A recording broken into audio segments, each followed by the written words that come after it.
नमस्कार केमन आছেন सबाई सौभाग्य प्राप्ति चैनेले आपनादेर सकलके आरो एकबार अनेक अनेक स्वागत। आज आबारो चले एसेछि नतून आरेकटी भिडियो निये आपनादेर सकलेर काछे, जेखाने आमी जानाबो आपनारा कि आर्थिक सीमाबद्धतार कारणे बारंबार समस्याय पड़छेन।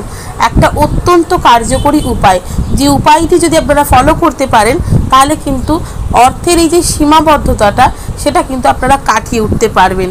কি সেই প্রতিকার সেটি এই ভিডিওর মাধ্যমে আপনাদের কাছে তুলে ধরব। তার আগে অবশ্যই বলে রাখি বন্ধুরা, আমার চ্যানেলটিকে লাইক করবেন, ভালো লাগলে বন্ধুদের সাথে শেয়ার করবেন। এই সংক্রান্ত কোনো জিজ্ঞাসা থাকলে অবশ্যই কমেন্ট বক্সে এসে জিজ্ঞেস করতে পারেন। সাবস্ক্রাইব করে বেল বাটনটা প্রেস করে রাখবেন, যাতে আমি যখনই নতুন কোনো ভিডিও দিই না কেন সেটা সরাসরি আপনার কাছে পৌঁছে যায়। তো চলুন বন্ধুরা ভিডিওটা শুরু করি।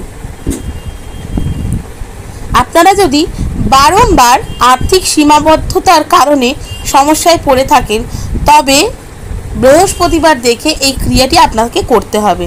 যদি একটা বৃহস্পতিবার করেই ফল পান তাহলে তো খুব ভালো কথা, আর যদি মনে হচ্ছে একটা বৃহস্পতিবার করে আমার অল্প ফল হয়েছে, খানিকটা সুফল পেয়েছি, আরও খানিকটা আমার প্রয়োজন, তাহলে কিন্তু একটানা 5টা কিংবা 7টা বৃহস্পতিবার আপনারা এই ক্রিয়াটি করে দেখতে পারেন। কিছুটা হলুদ সর্ষে নেবেন, নেওয়ার পরে একটা ছোট্ট পিতলের পাত্রে রেখে সেই সর্ষের দানাগুলো শ্রী বিষ্ণুর কাছে অর্পণ করবেন, সেই বাটি সহ সর্ষের দানাগুলো।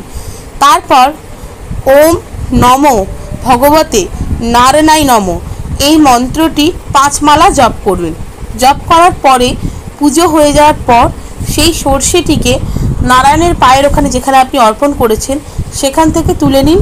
তারপর নিজের হাতের মুঠোয় খানিকটা সর্ষে নিয়ে মাথার উপর থেকে অ্যান্টি ক্লকওয়াইজ 7 বার ঘোরাবেন।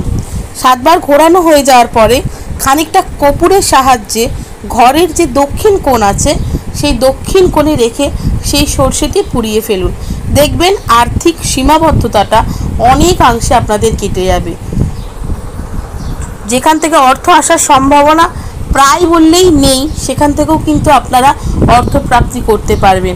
আর এই যে অর্থর সীমাবদ্ধতার কারণে বারংবার সমস্যায় পড়া, নানান রকম চিন্তার সমস্যার সম্মুখীন হওয়া, এই ব্যাপারগুলো কিন্তু আস্তে আস্তে ক্রিয়ার মাধ্যমে আপনারা কাটিয়ে উঠতে পারবেন।